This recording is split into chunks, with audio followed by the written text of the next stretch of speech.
రూపాయలు కేజీ అమ్ముతాడు. ఈ రైతులు బతకల్లా, ఉరి పోసుకోవాలా.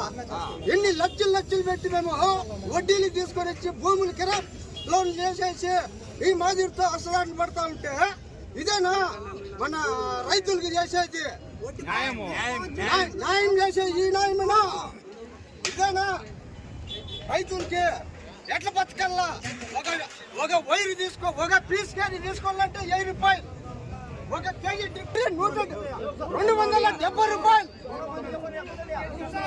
ఒక కేజీ పూరి 170 రూపాయలు, 150 రూపాయలు, 270 రూపాయలు. ఇదేనా? ఎంత చేస్తుంది ఒక ఆడ మనిషి? పొద్దున్నే 7 గంటల నుంచి 1 గంటకి 550 రూపాయలు ఆటో బాడీకి, టిఫిన్, భోజనము, జ్యూసులు, ఇన్ని సౌకర్యం చేస్తే ఒక బాక్స్ వచ్చి 10 రూపాయలు, 20 రూపాయలు, 30 రూపాయలు, 50 రూపాయలు, 110. Top rate 110. ఇదేనా మన పొలంనేరు మండీలో? ఎట్లా రైతు బతికేది? మనము రైతులు సహకరించేది ఎవరు? ప్రభుత్వం సహకరిస్తా ఉంది. ఇదేనంతా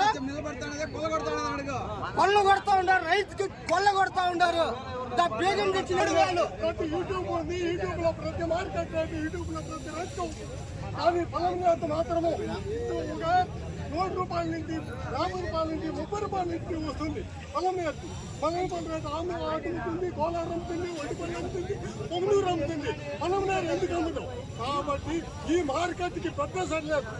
కుటుంబంలో కూడా పెద్ద బాగుంటే కుటుంబం అంతా బాగుంటుంది. ఈ మార్కెట్ మార్కెట్ కష్టపడుతుంది.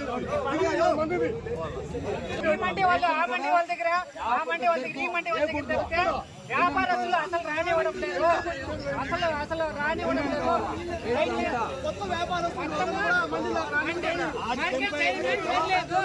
మార్కెట్ యాజమాన్యమే సరిలేదు. మార్కెట్ యాజమాన్యం కుమ్మకాయ 100 రూపాయలు కట్టించి 30 రూపాయలు కట్టించి రాజకాయలు 100, 110 రూపాయలు తప్పితే మిగతా ఏ రేటు